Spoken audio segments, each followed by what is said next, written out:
What is up, y'all? It's Baby J, and the story of the day, because you already know I got something to say. And on today's podcast, I will be talking about men's volleyball, women's volleyball, and football. And as you all know, this past weekend, our women's volleyball team had a game at Coastal Georgia, and our football team had a game home against FMU, Florida Memorial.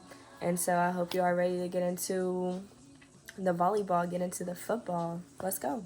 Dr. Reeves has just been considered the head coach as of January 4th, 2021, and we're glad to have him. He spent the last 5 seasons coaching women's volleyball as Division One and Division One colleges at Chicago State University.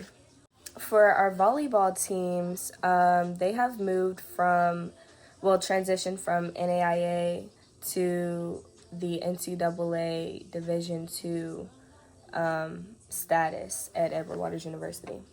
So getting into women's volleyball, I'm going to start with when I was a freshman at Edward Waters University before I transferred back in 2018 through 2019. The record for women's volleyball was 13-11. In 2019 through 2020, the record was 15-10. In 2020 through 2021, the record was 4-11. And 2021 through 2022, our record is 0-1.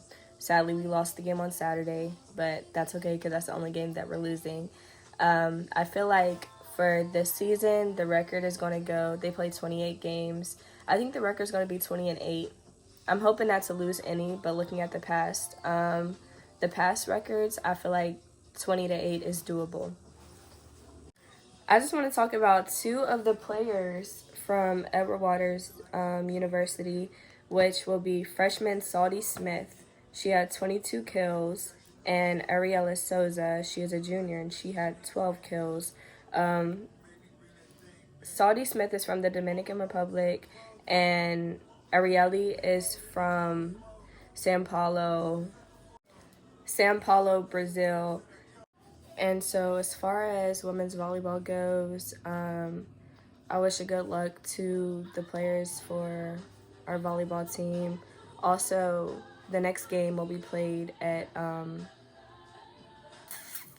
Clark Atlanta University at Adam Jenkins Complex, and I wish you ladies good luck. That game will be on September 3rd, and after, I want to say September 4th or 5th will be a home game at Edward Waters University.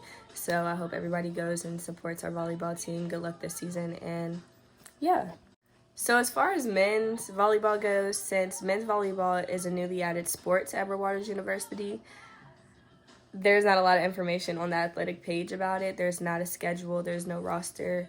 But what I did find from research was that Keelan Ingram was the first recruit to sign to Edward Waters University to play volleyball. He's from Belize City, Belize. And that's the only thing that I know about men's volleyball. But good luck to them this season. Hopefully on campus they're posted around when they have games and everything, because I see flyers and stuff, but I didn't know about any games going on. So I'll keep you all posted on that.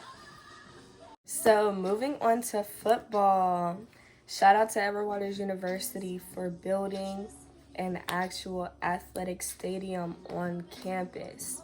Even though I didn't attend Edward Waters University last year, I did attend a few football games, and they were held at First Coast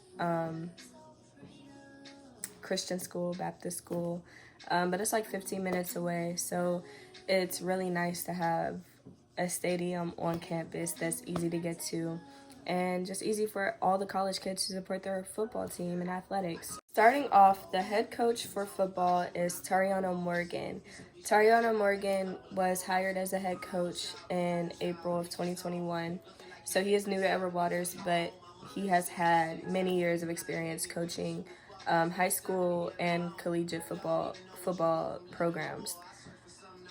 Tariano Morgan has also sent 13 of his players to the NFL, so congratulations to him and congratulations to the kids who actually went to the NFL under his coaching.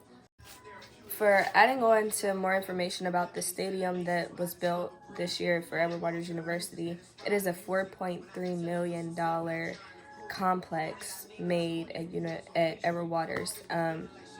The school has decided to name the stadium Nathaniel Glover Community Field and Athletic Stadium.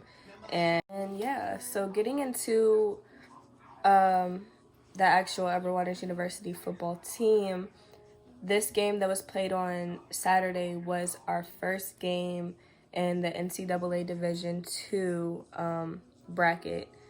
And I think the conference is SIAC. Yeah.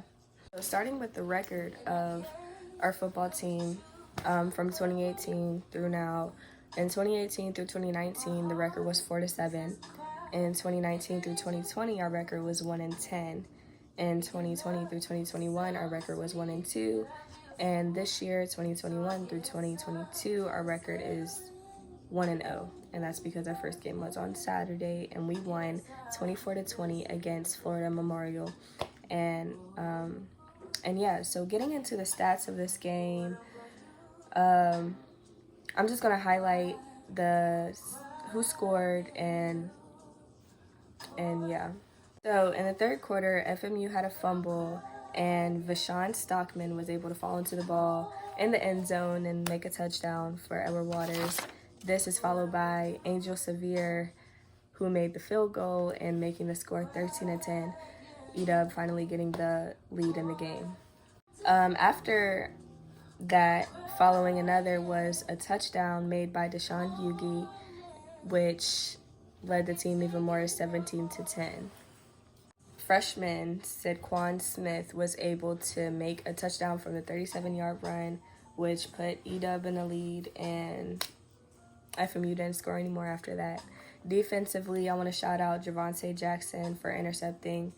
When I was reading the stats, it was supposed to be a Hail Mary to one of FMU's players, but he intercepted that. And Amon Jefferson with 5.5 tackles. So shout out to the football team who came through and got the dub for everybody.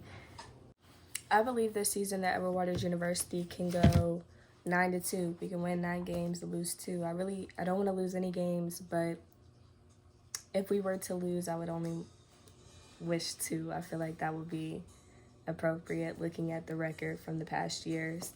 The next game will be played at Bendick College, and I think our next home game will be our homecoming game, which will be